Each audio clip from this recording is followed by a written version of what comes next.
안녕하세요. 오늘 저희가 좀 깊게 파볼 이야기는 테슬라 로보택시입니다. 특히 그 텍사스의 자율주행 규제, 이게 좀 독특하거든요.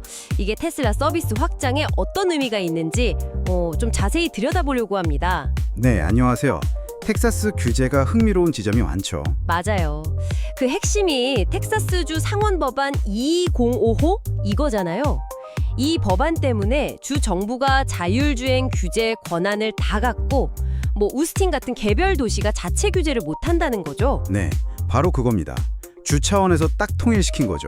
2017년에 통과됐고요. 이게 왜 중요하냐면 결국 테슬라가 오스틴에서 시작해서 저기 댈러스 포트워스나 휴스턴, 샌안토니오 같은 다른 큰 도시들로 서비스를 확장할 때 훨씬 수월해진다는 거 아니겠어요? 정확합니다. 도시마다 규정이 달라서 발목 잡힐 일이 없으니까요. 텍사스라는 아주 큰 시장 전체에 일관된 규칙이 적용되는 거예요. 이론상으로는 오스틴에서 샌안토니오까지 규제 장벽은 없는 셈이네요. 그냥 기술만 되면 되는 거군요. 그렇죠. 기술적 역량의 문제일 뿐 규제 때문에 막힐 일은 없는 거죠. 이건 뭐랄까, 테슬라한테는 거대한 시험장이자 기회의 땅이 열린 거라고 볼 수 있습니다. 기술 성숙도를 높이는데 아주 결정적일 수 있어요. 네, 그래서 오늘 저희는 이 규제가 갖는 의미, 그리고 테슬라의 전략, 이게 또 우리에게 뭘 시사하는지 좀 명확하게 짚어보는 게 목표입니다. 좋습니다. 그럼 그 텍사스 규제 얘기 조금만 더 해볼까요? 주 정부가 모든 걸 통제한다는 게 글쎄요, 좀 너무 획일적인 건 아닐까 싶기도 한데요.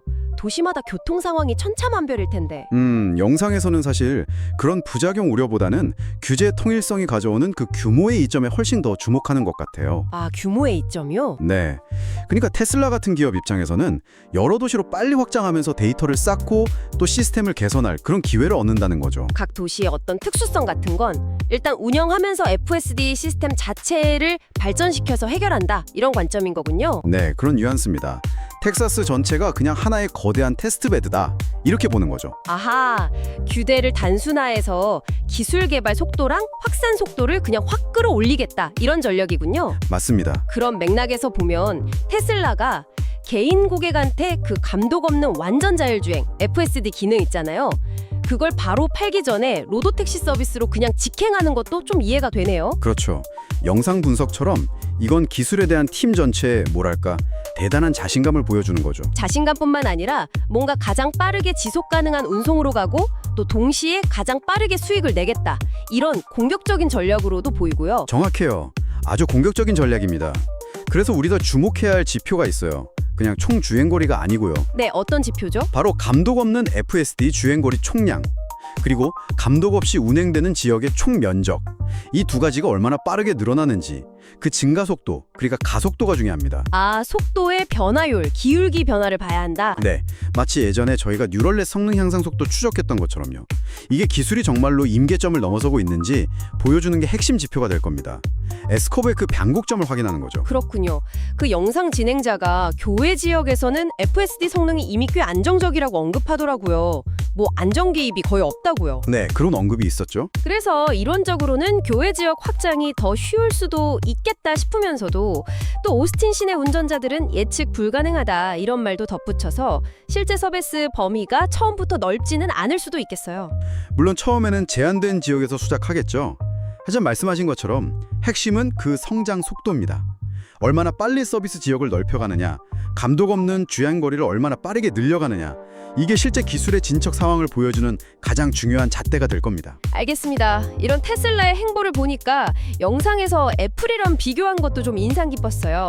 애플이 거의 1조 달러 자사주 매입한 걸 딱 언급하면서 혹시 AI 같은 다음 혁신 기회를 놓치고 있는 거 아니냐, 이런 질문을 던지더라고요. 아, 그 비교가 나왔었죠. 리더십의 중요성을 좀 부각하려는 의도였던 것 같아요. 만약 스티브 잡스가 지금 있었다면 이 AI 혁명에 애플이 어떻게 대응했을까, 이런 상상을 하게 만들죠. 글쎄요, 영상에서는 잡스의 그 제꿈 중심, 또 엔지니어링 중심 접근 방식이 AI를 애플 제품군에 통합하는 데 있어서는 팀쿡보다는 더 강력한 비전을 제시했을 수도 있다고 추측하더라고요. 잡스였다면 달랐을까요? 네, 아마도요. 물론 일론 머스크랑 스티브 잡스가 한 팀으로 일하는 건 상상만 해도 끔찍하다는 농담도 있었지만요. 더 과감했을 수도 있겠네요. 네, 최적의 환경이라고 볼 수 있죠. 하하, 그렇겠네요. 자, 그럼 오늘 이야기 좀 정리해볼까요? 텍사스의 그 주 단위 규제, 이게 테슬라 로보택시 확장에는 정말 중요한 발판을 마련해줬다. 맞습니다. 그래서 앞으로 우리가 계속 지켜봐야 할 건 테슬라가 발표할 감독 없는 FSD 주행거리랑 서비스 면적 데이터입니다. 그 데이터의 성장률이요. 그리고 테슬라는 이 기회를 그냥 놓치지 않고 로보택시라는 최종 목표를 향해서 정말 굉장히 공격적인 속도로 나아가고 있다. 이렇게 정리할 수 있겠네요. 바로 그거죠. 그 숫자들이 테슬라가 말하는 미래가 얼마나 현실로 다가오고 있는지 가장 객관적으로 보여줄 지표다. 네, 리더십의 역할이 정말 크죠. 마지막으로 오늘 논의는 결국 기술 기업에서 리더의 비전 그리고 과감한 실행력이 얼마나 결정적인 차이를 만드는지 다시 한번 생각하게 하는 것 같습니다. 이런 기술 혁신의 시대에 당신은 진정한 리더십이 뭐라고 생각하시나요? 한번 고민해 볼 만한 질문인 것 같습니다. 다음 분석에서 또 흥미로운 주제로 찾아뵙겠습니다.